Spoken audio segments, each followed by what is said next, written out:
Is cruising cancelled for 2020? One big cruise line has announced cruises are cancelled up till mid-December. Will more cruise lines follow suit? We have this and much more.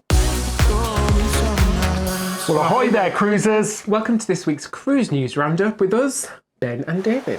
So that first news story about cruises being cancelled till December, this comes from Princess Cruise Line. The cruise line has said this is because of the continuing pandemic, along with the decisions through various health and government authorities.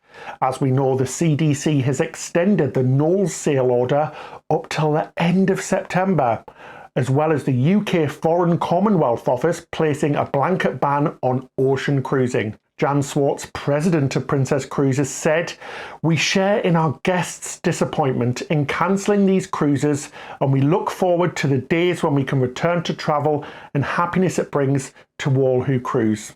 Obviously, this is really disappointing. We are really disappointed. Yeah, definitely. But as Princess, one of the hardest hit cruise lines, they need to be really careful. It's super vital that they get it right. Another outbreak on board would be completely disastrous. So it's really good to see they're putting the safety of passengers and crew before money. But like you said, it is really disappointing. Was you expecting it? A little bit. I mean, they want to ensure it's as safe as possible. Exactly. But the question is, will other cruise lines follow suit? Princess is actually part of the Carnival brand. So sister brands such as Carnival, Holland America, P&O and Cunard, will these follow suit? Let us know what you think in the comment section below. Do you think these will follow suit? Yeah, time will only tell, but it's looking more likely that we won't be cruising in 2020. Oh, it really sucks, doesn't it? It really does. A couple of months ago, if I was sat here a couple of months ago and you asked me, will we be cruising by the end of the year? I would say, yeah, of course. Now it's looking even more unlikely. But we understand that the cruise lines want to get it right. We want to get it right. We don't want any more deaths or anything like that to happen on board, do we? No, we really, really don't. Next up, news from the CDC. They have released some figures around the virus on the ships. Their data shows 2,973 COVID cases or COVID-like illnesses were on cruise ships, as well as 34 deaths.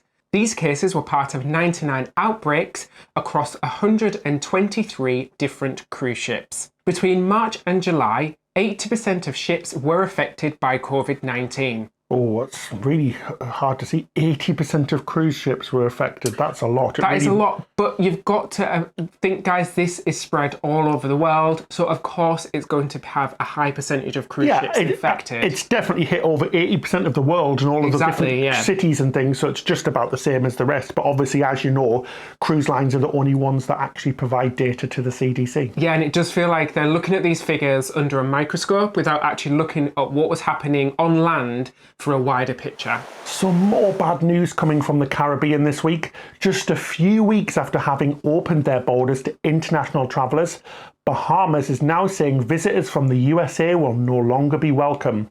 Bahamian Prime Minister Hubert Minnis said that the new rule would go into effect last night, so Wednesday last night. He said commercial vessels carrying passengers will not be able to enter our borders. Visitors from Europe and Canada will still be permitted to enter the Bahamas, but they're going to need to produce negative COVID tests and all the paperwork along with this to prove that they are virus-free. He said the ban was due to the rapidly growing virus in the USA. This has obviously caused cruise lines to have to cancel more cruises, such as the Bahamas Paradise Cruise Line. They have now suspended cruises until the end of August. The Bahamas, as you know, is a huge port for cruise lines. Most lines call it private islands there or at the main port Nassau. The port of Freeport has also entered a 2-week lockdown with no movements until August the 7th. So this announcement is another heavy blow to the industry, isn't it? It is, but with looking at what's happening in the USA, particularly in Florida, this isn't a shock announcement, really. So news now from Royal Caribbean. They have cancelled cruises until October the 1st. This now aligns with the CDC's no sail order, which ends on September the 30th. They were due to return to cruising on September the 16th, but like everything else happening in the pandemic at the moment, these dates change, and we can probably expect this date that they've announced to change as well. Especially because of Princess now saying December, more cruise lines are likely to follow this. Yeah, exactly. Royal Caribbean have also extended their flexible cancellation policy by an additional 2 months.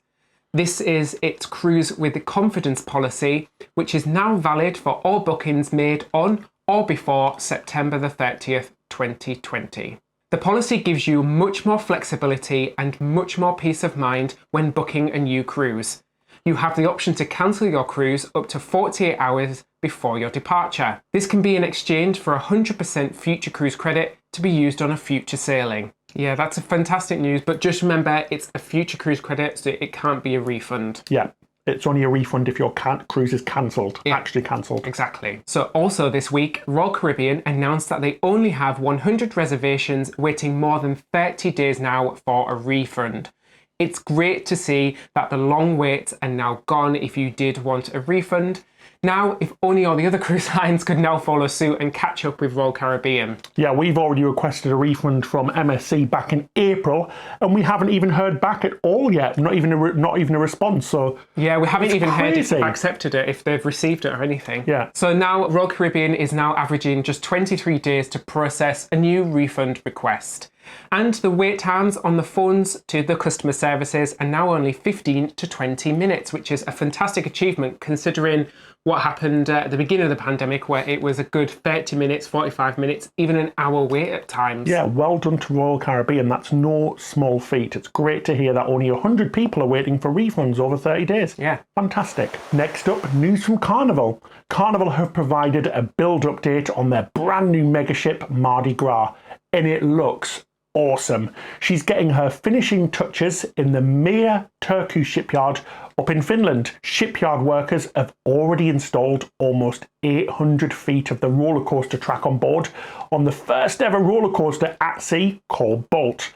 This amazing ride will circle the upper decks, complete with dips, drops, turns, twists, and amazing ocean views above the sea. Good news as well, all of the ship's 2,600 staterooms have been installed, and Mardi Gras, as we said, is scheduled to enter service in February the 6th, 2020. She's going to be offering cruises from the brand new terminal at Port Canaveral, Terminal 3, which was custom built to accommodate the ship and its brand new LNG propulsion system.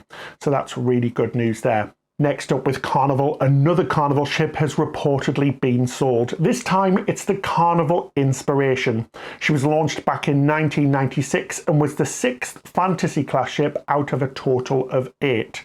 Like the Carnival Fantasy last week, she was seen unloading heavy equipment and has now filed voyage plans to head to the scrapyard at Izmir in Turkey. But in some better news, after months of trying to get crew home, Carnival have finally nearing the end of its mammoth crew repatriation effort. More than 26,000 crew members from all around the world have been repatriated. By July the 20th, Carnival have said that they expect to have less than 400 crew members remaining on its 27 cruise ships. Obviously, these crew members need to stay on board to keep the ships working and moving whilst there's nobody on board. Next up, from Norwegian Cruise Line. Well, if you remember, a few weeks ago, we told you that Norwegian were allowing guests whose cruises were cancelled to keep their Latitude loyalty points, even if the cruise was cancelled. It was widely reported at the time across the internet, but now Norwegian have backtracked and removed the points from guests' account. This is really disappointing to hear, and in actual fact, a lot of you guys got in touch with us to tell us that you didn't get the points awarded to your account. It was a lovely extra perk though, but you know, they've taken it off. Yeah. Obviously, with all of the other cruise lines are starting to plan for sailing in October as well. So in other news, first up with MSC. MSC Cruises have announced the Blue Ribbon Group. Just like Royal Caribbean and Norwegian's effort with the Healthy Sail panel, it's made up of a group of experts in medicine, public health, sanitation and more. The goal of the group is to create enhanced health and safety protocols to get all of the MSC ships up and running again. Now, some sad news. Unfortunately, this week, CMV, Cruise and Maritime Voyages, went into administration. The British company has been dealing with financial difficulties for some time since they suspended sailings in mid-March. The company's chief executive, Christian Verheugen said CMV has tragically been cut short by this unprecedented global crisis. We could just not get the financing deal over the line in time to save this wonderful business. Yeah, it's such a shame. This means that around 4,000 people are going to lose their jobs as well, Yeah, which and really sucks. It was a popular cruise line here in the UK. It had a lot of fans, a lot of loyal fans. Let us know in the comment section if you've sailed on them before and what you think of this really sad news. Offered some really good value sailings, didn't it, around the UK and Europe. So finally, Scottish small ship cruising company, the Majestic Lang, announces that they intend to start cruising again from the end of August 2020. Woohoo! Some good news. Yeah, the company will only cruise with 2 of their 4 vessel fleet and will be operating 6-night cruises with a reduced number of guests on board. This looks like such a fab cruise to do. We visited Scotland loads of times and the areas and the scenery there is truly beautiful. We'd love to do a cruise like this, wouldn't we? Yeah, especially the Isles and the Highlands that they cruise to. I think it's a fantastic way to see that part of Scotland, which is so remote that I think doing it by ship is a fantastic way to do it. And the ships are small, intimate experiences, aren't they? So yeah, it's just good to have some good news to end the show with. Yeah, so thank you so much for watching. As you said there, we've got lots of good news and lots of bad news as well. Let us know your comments in the comment section below. We absolutely love to hear from you. And please give us a subscribe. It really helps us out when we are growing. And we're going to bring you so much good content in the future as well. Definitely. Thank you to all our patrons for supporting us. If you'd like to find out more, you can click the link in the description section below. And the captain of this week is Nobby. So ahoy there, Nobby. That's it till next time. Happy cruising.